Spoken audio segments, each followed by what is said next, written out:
5টি দাবিতে আমরা যারা আন্দোলনরত আছি 8টি দল, সে 8টি দলের প্রতিনিধি নিয়েই এখন আমরা আবার মিটিং করলাম এবং দিনের বেলায়ও বিভিন্নভাবে আমাদের নেতৃবৃন্দ প্রতিক্রিয়া দেখিয়েছে। আমরা আশা করেছিলাম আজকে প্রধান উপদেষ্টার ভাষণের মাধ্যমে এখনকার যে নির্বাচনের এবং বিভিন্ন দাবি দাবা নিয়ে যে কিছুটা বন্ধ্যাত্ব তৈরি হয়ে আছে, জট লেগে আছে, সেটার একটা সুষ্ঠু সমাধান হবে এবং পুরা জাতি একটা স্বস্তি পাবে বলে আমরা আশা করেছিলাম। কিন্তু আমার মনে হয় আজকে পুরো ভাষণটি বিশ্লেষণ করলে জাতির স্বস্তি এবং মুক্তির যে প্রত্যাশা করেছিল সেটা পূরণ হয়েছে এটা বলা যায় না। ভাষণে কতিপয় বিষয় আছে যেটি আমরা বিবেচনায় নিতে পারি, আবার কতিপয় বিষয় আছে যেটির কারণে কিছু যে ভালো দিক আছে সেটাও বাস্তবায়নের ক্ষেত্রে প্রশ্নবিদ্ধ হয়ে গিয়েছে।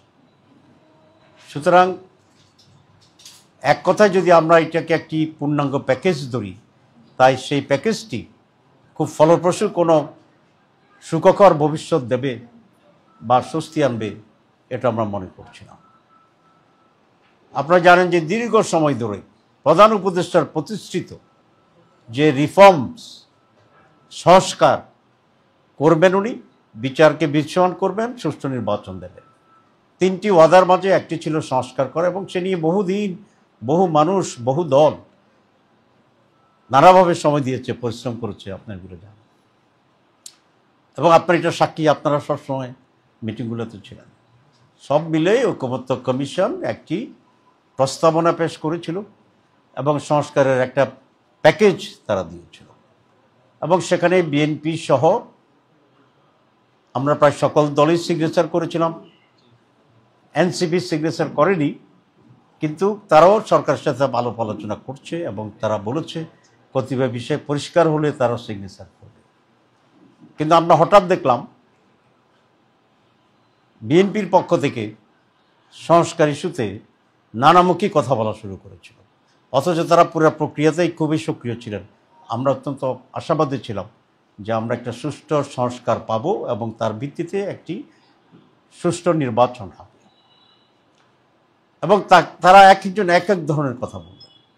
কেউ বললেন সংস্কার কমিশন প্রতারণা করেছে, তারা কেউ বললেন যে আমরা জুলাই সনদ চাই, তবে এর যে গণভোট এটা আমরা একসাথে চাই।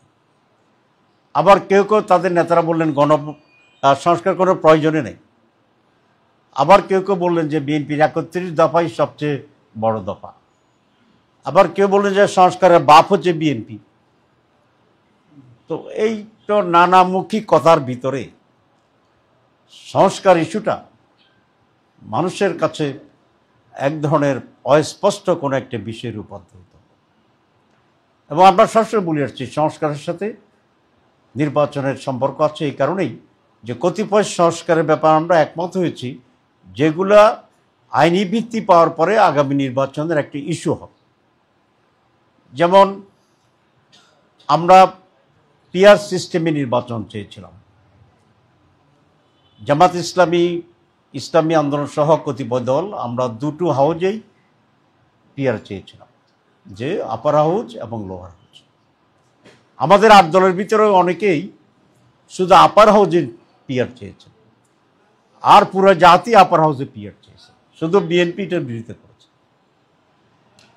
যদি পিআর পাস হয় তো তাহলে তো এটার ভিত্তিতেই জাতীয় নির্বাচন হবে, সেখানে এটা একটা পয়েন্টস থাকবে। আর যদি এটা পাস না হয় তাহলে এটা মাইনাস করে নির্বাচন হবে। তো সে কারণে আমরা সবসময় বলেছিলাম যে গণভোটেই আগে নির্ধারণ হয়ে যাওয়া দরকার, কোনটা জনগণ গ্রহণ করেছে, কোনটা জনগণ গ্রহণ করে নাই।